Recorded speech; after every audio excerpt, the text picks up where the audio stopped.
नमस्कार दोस्तों, मध्य प्रदेश में 29 की 29 सीटें बीजेपी के खाते में। इस खुशी में सीएम मोहन यादव ने कर दिए 5 बड़े ऐलान। आइए जानते हैं मध्य प्रदेश की बड़ी खबरें। आज की पहली खबर, एमपी में भाजपा सभी 29 सीटों पर आगे। मध्य प्रदेश की 29 लोकसभा सीटों पर काउंटिंग हो रही है। शुरुआती रुझान में भोपाल, इंदौर, गुना, टीकमगढ़, मंदसौर और खजुराहो समेत भाजपा सभी 29 सीटों पर आगे है। राजगढ़ में भाजपा कैंडिडेट से पीछे चल रहे दिग्विजय सिंह ने 2 जगह काउंटिंग रुकवा दी। बीजेपी ने सभी 29 सीटों पर चुनाव लड़ा, जबकि 27 सीटों पर कांग्रेस प्रत्याशी अपनी किस्मत आजमा रहे हैं। अभी की बहुत बड़ी खबर, भाजपा बहुमत से 32 सीट पीछे। लोकसभा की 543 में से 542 सीटों पर काउंटिंग जारी है। रुझानों में भाजपा बहुमत से दूर है, उसे 32 से ज्यादा सीटों का नुकसान दिख रहा है। 2019 में पार्टी को 303 सीटें मिली थीं। हालांकि एनडीए की सरकार बनती दिख रही है। रुझानों में एनडीए को 297 और इंडिया को 228 सीटों पर आगे है। रुझानों में उत्तर प्रदेश, बिहार और पश्चिम बंगाल में एनडीए को नुकसान दिख रहा है। लखनऊ के रामबाई इलाके के काउंटिंग सेंटर पर भाजपा और सपा कार्यकर्ता आपस में भिड़ गए। इलेक्शन कमीशन की वेबसाइट के अनुसार दोपहर 1 बजे तक भाजपा को 241, कांग्रेस को 94, सपा को 36, टीएमसी को 31, डीएमके को 21, टीडीपी को 16, जेडीयू को 15, शिवसेना यूटीबी को 9, एनसीपी शरद पवार को 7, राजद को 4 और लोक जनशक्ति पार्टी रामविलास को 5, शिवसेना शिंदे को 7 सीटें मिलती दिख रही है।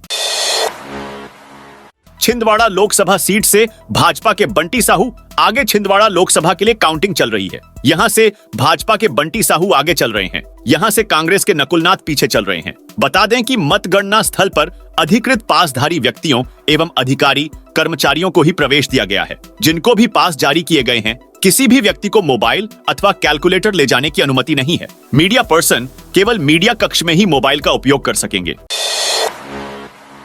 इंदौर लोकसभा चुनाव में 3 रिकॉर्ड एक साथ टूटे। इंदौर में लोकसभा चुनाव काउंटिंग के दिन आज एक साथ 3 रिकॉर्ड बन गए हैं। बीजेपी का सबसे ज्यादा वोट पाने का, देश में बड़ी जीत हासिल करने और एनओटी का देश में सबसे वोट पाने का। वोटों की बात करें तो अब तक 11 लाख से ज्यादा वोट मिल गए हैं। पिछली बार 10 लाख वोट मिले थे, यानी बीजेपी ने अपना पिछला रिकॉर्ड तोड़ दिया है। दूसरा, सांसद शंकर लालवानी की जीत के अंतर का। उन्होंने देश में सबसे बड़ी जीत हासिल कर ली है। जीत का अंतर 9 लाख के करीब पहुंच गया है। इससे पहले 2019 में सबसे बड़ी गुजरात की नवसार सीट के नाम पर थी। वहां भाजपा के सीआर पाटिल नवसार सीट से 6,90,000 वोटों से जीते थे। तीसरा नोटा का है, जिसे पहली बार देश में 2 लाख से ज्यादा वोट मिल गए हैं। ये और बढ़ सकते हैं। अब तक देश में रिकॉर्ड बिहार की गोपालगंज सीट के नाम पर था। उसे 2019 में देश में सबसे ज्यादा 51,600 वोट मिले थे। तीसरे नंबर पर बसपा प्रत्याशी संजय सोलंकी है। उन्हें 48,000 से ज्यादा वोट मिले हैं।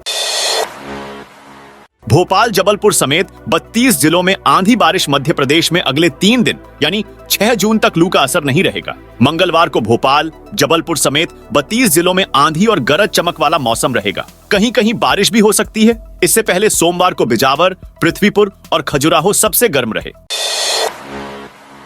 सिंहस्थ के पहले महाकाल लोक में लगेंगी नई मूर्तियां। उज्जैन स्थित महाकाल लोक में 2028 में होने वाले सिंहस्थ से पहले सभी 106 नई मूर्तियां लगेंगी। हाट बाजार में मूर्तियां बनाने का काम भी शुरू हो गया है। सबसे पहले सप्तऋषि की 7 मूर्तियों को बनाया जाएगा। वर्तमान में यहां लगी मूर्तियों को चौराहों पर शिफ्ट किया जाएगा। इस पर पीसीसी चीफ जीतू पटवारी ने भाजपा सरकार के लिए कहा, बीजेपी दूसरी बार करप्शन कर रही है। शिक्षा मंडल भोपाल की लापरवाही। छात्रा के साथ माध्यमिक शिक्षा मंडल भोपाल की लापरवाही के कारण उसके गणित विषय में 60 अंक की जगह 7 अंक दिए गए थे, जिससे छात्रा बहुत परेशान थी कि ऐसा कैसे हो सकता है। मेरे नंबर इतने कम कैसे आ सकते हैं, मेरी सप्लीमेंट्री कैसे आ सकती है। फिर से रीटोटलिंग करवाई तो वह लैपटॉप की पात्र हुई। उज्जैन जैसा सागर में भी गजब हो गया भाई। मतगणना हुई नहीं और बीजेपी प्रत्याशी पहले ही जीत गई। मध्य प्रदेश के उज्जैन में मतगणना से पहले ही बीजेपी प्रत्याशी की जीत के बैनर लग गए। वहीं सागर जिले में भी मतगणना नहीं हुई, उससे पहले ही बीजेपी समर्थकों ने प्रत्याशी की जीत और स्वागत को लेकर सोशल मीडिया पर कार्यक्रम जारी कर दिया।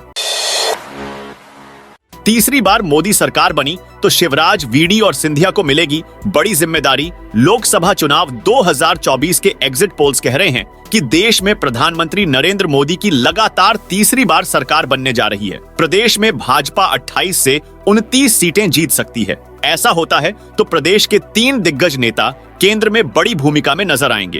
पूर्व मुख्यमंत्री शिवराज सिंह चौहान, भाजपा के प्रदेश अध्यक्ष वीडी शर्मा और केंद्रीय मंत्री ज्योतिरादित्य सिंधिया का कद बढ़ सकता है। केंद्र में भाजपा की तीसरी बार सरकार बनने पर शिवराज और वीडी शर्मा के साथ ही सिंधिया को भी कैबिनेट मंत्री बनाया जा सकता है। कयास लग रहे हैं कि शिवराज को कृषि मंत्रालय या रक्षा मंत्रालय जैसी जिम्मेदारी भी मिल सकती है। वहीं वीडी शर्मा और सिंधिया को कैबिनेट मंत्री पद मिल सकता है। इंदौर नगर पालिका पोर्टल में गड़बड़ी से हुए नुकसान को देखते हुए नगर निगम खुद को पोर्टल से अलग करेगा। निगम खुद की वेबसाइट बनाएगा। जल्द ही टेंडर जारी होंगे। सैद्धांतिक मंजूरी नगरीय प्रशासन विभाग ने दे दी है। लिखित अनुमति मिलते ही काम शुरू किया जाएगा। महापौर पुष्यमित्र भार्गव ने बताया, डिजिटलाइजेशन की ओर बढ़ रहे हैं। गुना शिवपुरी से ज्योतिरादित्य सिंधिया व टीकमगढ़ से डॉक्टर वीरेंद्र कुमार रिकॉर्ड मतों से जीते। गुना शिवपुरी से ज्योतिरादित्य सिंधिया व टीकमगढ़ से डॉक्टर वीरेंद्र कुमार रिकॉर्ड मतों से जीते हैं। ग्वालियर, चंबल व बुंदेलखंड की अन्य सीटों पर भी भाजपा प्रत्याशी आगे चल रहे हैं। हालांकि ज्योतिरादित्य सिंधिया ने गुना शिवपुरी में अपनी ही जीत का रिकॉर्ड तोड़ा है, जबकि पिछली बार वे हार गए थे। वहीं टीकमगढ़ लोकसभा क्षेत्र से डॉक्टर वीरेंद्र कुमार भी रिकॉर्ड मतों से जीते हैं। इसके साथ ही मुरैना, भिंड व ग्वालियर लोकसभा क्षेत्रों में भाजपा प्रत्याशी धीमी गति से लेकिन मजबूत बढ़त बना चुके हैं। हालांकि तीनों लोकसभा क्षेत्रों में मतगणना चल रही है। हैदराबाद में असुद्दीन ओवैसी 2,33,000 वोटों से आगे। तेलंगाना की हैदराबाद सीट असुद्दीन ओवैसी ने अच्छी बढ़त बना ली है। वे भाजपा प्रत्याशी माधवी लता से 2,33,700 वोटों से आगे चल रहे हैं। ओवैसी को 5,08,000 वोट मिले हैं, जबकि माधवी लता के पक्ष में 2,74,000 वोट मिले हैं। नासिक में एयरफोर्स का सुखोई फाइटर जेट क्रैश। वायुसेना का लड़ाकू विमान सुखोई मंगलवार को नासिक में दुर्घटनाग्रस्त हो गया। नासिक रेंज के विशेष महानिरीक्षक डीआर कराले ने बताया कि सुखोई Su-30 MKI विमान के पायलट और को पायलट सुरक्षित बाहर निकल आए। विमान शिरसगांव के पास एक खेत में गिरा। आज सोने चांदी की कीमतों में तेजी। सोने चांदी की कीमतों में आज यानी 4 जून को बढ़त देखने को मिली है। India Boolean and jewellers association के अनुसार 10 ग्राम 24 कैरेट सोना 751 रुपए महंगा होकर 72,527 रुपए पर पहुंच गया है। वहीं चांदी की बात करें तो आज 1 किलो चांदी 1,069 रुपए महंगी होकर 91,286 रुपए प्रति किलोग्राम में बिक रही है। सीएम मोहन यादव ने कहा, पूर्ण बहुमत से सरकार बनाएंगे। मुख्यमंत्री मोहन यादव ने कहा है कि मुझे संतोष है कि पूर्ण बहुमत के साथ फिर से मोदी की सरकार बनने वाली है। उन्होंने कहा कि मध्य प्रदेश में बीजेपी 29 की 29 सीटों से आगे चल रही है। बता दें कि देश की 542 लोकसभा सीटों पर चल रही मतगणना में बीजेपी के नेतृत्व वाला एनडीए फिलहाल 300 से अधिक सीटों पर आगे चल रहा है, जबकि इंडिया ब्लॉक की बढ़त 200 सीटों को पार कर गई है।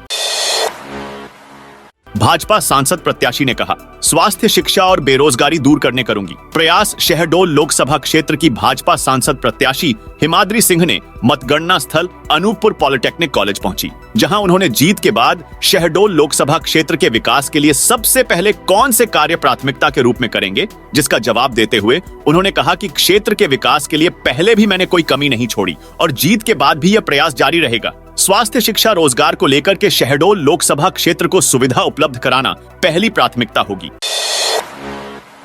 अस्पताल वाले नहीं करे रहे थे मरीज का इलाज, मिला दिया कलेक्टर को फोन। मध्य प्रदेश के बैतूल में अस्पताल में इलाज न मिलने पर मरीज ने कलेक्टर को फोन लगा दिया। इसके बाद कलेक्टर अस्पताल पहुंच गए और स्थिति का जायजा लिया। साथ ही मौके पर मौजूद डॉक्टर और मेडिकल स्टाफ से भी पूछताछ की।